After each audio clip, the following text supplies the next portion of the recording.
Okay, now I want to talk about the thing that gets me the most angry. And actually, we should have talked about this first. Is Apple launching a no-fee Apple credit card? Yeah. This is insane, Matt. This is Yes. so insane because everybody knows that people are the worst with when it comes to money, Hmm. and that a lot of people don't pay their credit cards off at the end of the month. And that means that there's a huge cash grab for Apple here. And so now what? There are bank, there are cinema, there are newspaper, there are music. We have it in our pocket. This is totally out of control for me. So let's talk about the pros and cons of this Apple Yes. credit card. Okay, pros. It looks cool. It's going to be made out of titanium. It's going to have Titanium. Yeah. A your name metal is going to card. be etched in it, which is pretty Woo. cool. And if you guys watched the Fire documentary on Netflix, you'll remember that the person that totally bombed with the Fire Festival actually made a credit card that was made out of metal like that, and people loved it. So I think people are going to flock to this card and they're going to love it. I don't think this is going to crash and burn like the Fire Festival though, because it's got a lot of people behind it. Another really cool thing is you can use your Face ID or Touch ID when you're purchasing things, and so that makes it a little more secure. Yeah. Biometric. Yep. Yep. And then another cool thing is it doesn't have the credit card number on the card. And so if somebody finds the card, they can't go to Amazon and buy anything with it because literally all they can do is swipe. And so that's going to really help a lot of people. So minimalists are going to love this. Um, Here's some things that I think are just subpar. The card gives you 3% cash back on Apple purchases. What's an Apple purchase? That's when you go on the Apple Store and you buy an app, you buy a computer, you're going to get 3% cash back. I don't think that's I very good. think your subscriptions too. So if you subscribe to Apple TV Plus, if you Sure. subscribe to their newspaper, if you subscribe, all their subscriptions are part of that. That's my guess. Plus their Apple Store. So it's 3% on that. Okay, but if you have an Amazon credit card, you're getting 5% back on everything you purchase on Amazon, which is everything. I mean, everybody buys everything on Amazon now. You're getting 5%. This is 3% on the Apple Store. Come on, they could have done better than that. And also, how often did you buy things on the Apple Store in the last 5 years, Matt? If you were to Zero. crunch the 3%, you would get $0 back. I mean, it's Yes. so rare that I buy something from them Yeah. that 3% is just not very alluring. Okay, second mediocre thing. You get 2% cash back when you actually use the Apple Pay app on your phone for purchases. That's just okay because the Citi credit card, the cashback credit card is 2% on everything all the time. Now, if you just swipe your card in the store with your very cool titanium card, you only get 1% cash back, which is Really? terrible. Well, So I you're didn't know not, that. yeah, you're not getting 2% everywhere. You're only getting it for people that accept Apple Pay, which isn't very many people right now. So Apple Pay gives you the 2%. I thought it was 2% everything. No, no. If it was 2% everywhere, I would That'd be honestly a great consider card. getting rid of my Citi credit card. Yeah. But no, my Citi credit card gives me 2% everywhere, whether I'm buying lunch or an airline ticket Do you or have a whatever. yearly fee on that Citi card? There is no yearly fee, and we are not paid by them or endorsed by them. And I'll link it in the Yeah. description if people are interested in it. It's been awesome. I mean, I'm just a single dude, so I don't spend a lot of money, but I typically get about $200 every quarter from it. And Wow. it comes to my house in a check, and I just put it in my bank. So Dan, $200. I don't want to take over this conversation on Apple and talk about credit cards, but I literally just spent the weekend throwing out my old credit cards and trying to find better cards. Now in Canada, we don't get the amazing credit card deals that you can find down in the States there. With all the sign-on bonus offers and extra miles. So the best that I could find for a generic all-around, and I needed a MasterCard because in Canada to go to Costco, you have to have a MasterCard, Right. right? And so the best I could find was a 1.5% on everything. That's And pretty decent for Canada. yeah, but it also comes with a $120 fee. So I'm like, Oh. oh, so I have to pay $120 a year for this. Now it does give me 1.5% on everything, and at least I can use it at Costco and Superstore, which have some of the best deals when it comes to groceries. And then I also got another card, which is an American Express card, which gives me 5% on groceries and restaurants, but I can't use it at Costco, and I can't use it at Superstore where I get most of my groceries.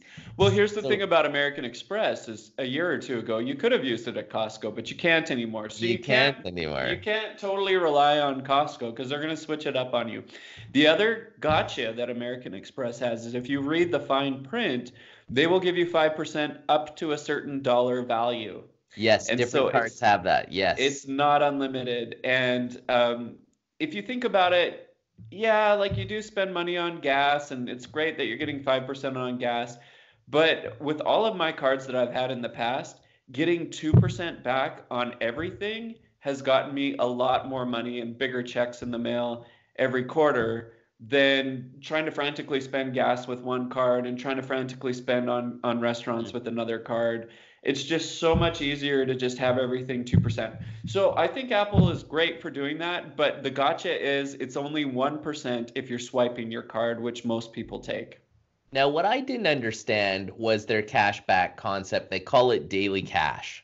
So I wasn't sure if this daily cash comes to you in a check, which I don't think it does, comes to you as credit with your Apple account. So maybe you can use your daily cash to pay for your Apple TV Plus, or if you could apply it directly to the balance owing on your Apple credit card. So to me, if it's just credit with Apple, forget it. I'm not going to do it. Just like you said, when was the last time you bought something through the Apple Store? So no, that would be terrible. If if I can use it, if they give me a check, fantastic. If they let me apply it to the balance on my credit card owing, also fantastic. So, to me, that's true cash back. But if you're going to give it to me as credit with Apple, forget it. I'm not going to buy the premium Angry Birds. I'm not even going to subscribe to your news station. I'm not going to get your card. If it's cash back, 2% is great. Now, it's not coming out in Canada. They haven't announced that yet. And we don't have the Amazon card in Canada, or else I think I'd be pretty interested in that 5%. Yeah. Well, let me tell you a few other things. I think you're going to see that you'll be able to apply the money to your balance. So I think it's going to be just like another cashback card. The cool thing about this feature is it accrues daily. And so for my Citi card that I love, I don't get the cash back until the end of the month. So on the 17th of every month, I'll get a notification by email that says, oh, you now have $60 waiting for you. And then I usually let it accrue for about 3 or 4 months. The cool thing about this one is that you can literally get $3 or $4 every day, and you can watch it accumulate, and you can pull it out whenever you want, which is a lot less restrictive. So it's a That is lot like nice. Robinhood. Robinhood's making their own debit card that is going to give cash back for like a savings account. They're Hmm. talking about doing 3%, and it accrues daily, so you don't have to wait until the freaking end of the month to pull it out, which is So really that's nice. why they call it daily cash. Okay, Yeah. I think it's fantastic. Personally, I would just use it to pay off whatever balances I have on my card. But to me, the 2% sounds like a great deal. The 1% sounds like garbage for those that don't accept Apple Pay. I also kind of like the idea that it's supposed to be on your wallet, so you can use your or on your phone, so you can use your biometrics. I think that's a lot safer. I'm just not excited about Apple getting into every business there is on Earth. Right? I'm not either. There's one more thing I want to talk about that I saw on Reddit that's kind of infuriating. So, Apple is going to charge a 1% fee every time you make a transfer from your Apple Pay cash balance to a debit card. So, Mm. we were talking about cash back earlier. This is probably you transferring that balance to a debit card. They're going to charge you 1%. So, there goes a little bit of the money that you're getting back, anyways, right? Yeah. The other thing that's obnoxious about it is if before you were able to transfer money to friends with Apple Pay, and now they're saying that you're going to need to actually have this Apple credit card to do that. And I think they're missing a huge market here People love Venmo in the States. People love in Canada instant, cash from checking companies. These fees that they're charging, or that's how they're going to make their bread and butter. Mm-hmm. And of course, they're banking on you not paying your statement at the end of the month. Joke's on them. I bet you most of the people that have an Apple credit card are better with money than people that wouldn't have an Apple credit card. I don't know. I feel like if the sheeple follow the apple to the bank, they will get this card and max it out. Because people who buy Apple buy premium. And usually those that are a little bit more cash conscious don't always go for the premium. They go for something that might be a little better bang for buck. So I don't know. I'm split on this one. I think that this, I'm not a huge fan. I think it sounds like a great idea, and we'll see how it goes. But I would rather Apple just be good at what they've been known to be good at, which is making beautiful products. Take that time, take that money they're putting into all these new subscriptions, and make some beautiful products again. Apple amazed us with the iPhone when it came out. They amazed us with the iPad. I remember we all heard the name iPad before they released it. We were all laughing like, that just sounds terrible. And then it came out and it was awesome. And I have an iPad, right? So I think that they need to focus on what they do well instead of throwing the spaghetti on the wall and seeing what sticks. Nice one, Matt.